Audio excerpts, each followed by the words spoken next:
महात्मा विदुर की कथा। श्रीमद् भागवत में सृष्टि की उत्पत्ति का विशद वर्णन हुआ है। तात्विक दृष्टि से जगत मिथ्या है, इसकी हर वस्तु नष्ट होती है। इसलिए संत महापुरुषों ने इस जगत पर अधिक ध्यान नहीं दिया, लेकिन उन्होंने सृष्टिकर्ता के बारे में अवश्य विचार किया और उसे जाना। जब परमात्मा को माया ने स्पर्श किया तो वह संकल्प से ही एक से अनेक बना। पुरुष में से प्रकृति, प्रकृति में से महत तत्व से अहंकार का जन्म हुआ। ऐसे ही पंच महाभूतों की उत्पत्ति हुई और इस प्रकार जगत की हर वस्तु में परमात्मा का प्रवेश हुआ। चूंकि हर चीज परमात्मा से ही निकलती है, इसलिए सब में परमात्मा मौजूद है। संतान और संपत्ति में परमात्मा की कृपा कम, प्रारब्ध का फल अधिक होता है। इसलिए जब विदुर जी मैत्रेय ऋषि से मिले तो ऋषि ने उनसे कहा, विदुर, तुम कर्म और प्रारब्ध के कारण मनुष्य रूप में हो। वैसे मैं तो तुम्हें अच्छी तरह जानता हूँ।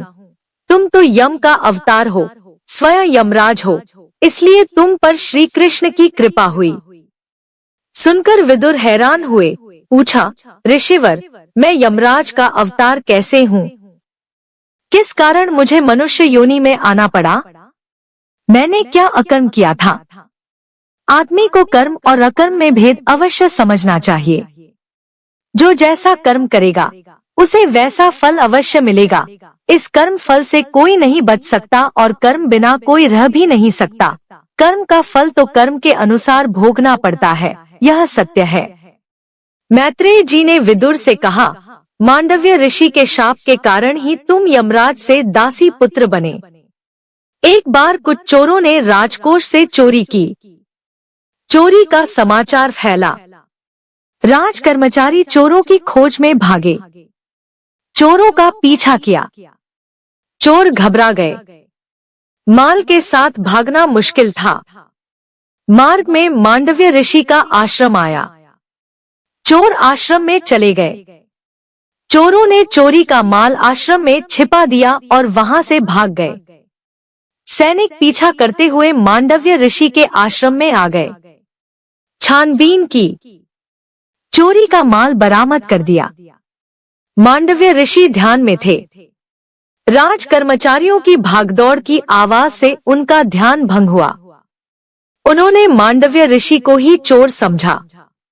उन्हें पकड़ लिया और राजा के पास ले गए। राजा ने फांसी की सजा सुना दी। मांडव्य ऋषि को वध स्थल पर लाया गया। वह वहीं गायत्री मंत्र का जाप करने लगे। राज कर्मचारी उन्हें फांसी देते, लेकिन मांडव्य ऋषि को फांसी न लगती। कर्मचारी और स्वयं राजा भी हैरान हुआ। ऐसा क्यों? फांसी से तो कोई बचा नहीं, लेकिन इस ऋषि को फांसी क्यों नहीं लग रही? क्या कारण है? यह निश्चित ही कोई तपस्वी है। राजा को पश्चाताप हुआ। ऋषि से क्षमा मांगी। ऋषि ने कहा, राजन, मैं तुम्हें तो क्षमा कर दूंगा, लेकिन यमराज को क्षमा नहीं करूंगा।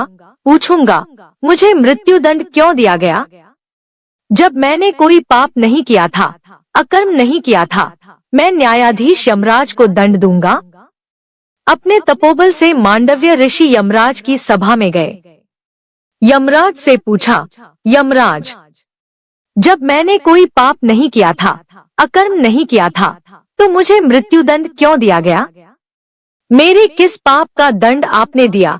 ऋषि के पूछने पर यमराज भी हिल गए। यमराज ऋषि से नहीं डरे, ऋषि की तप साधना से डरे। तप से ऋषियों की देह और वचन पवित्र हो जाते हैं। इसीलिए जो कह देते हैं हो जाता है। तब ही व्यक्ति को पवित्र करता है। भक्ति ही आदमी को पवित्र करती है। ऋषि का प्रश्न सुन यमराज कांप गए। कहा, ऋषिवर, जब आप 3 वर्ष के थे तो आपने एक तितली को कांटा चुभोया था। उसी पाप के कारण ही आपको यह दंड मिला। जाने अनजाने में जो भी पाप किया जाए, अकर्म किया जाए, उसका दंड भी भुगतना ही पड़ता है। परमात्मा को पुण्य तो अर्पण किए जा सकते हैं, पाप नहीं।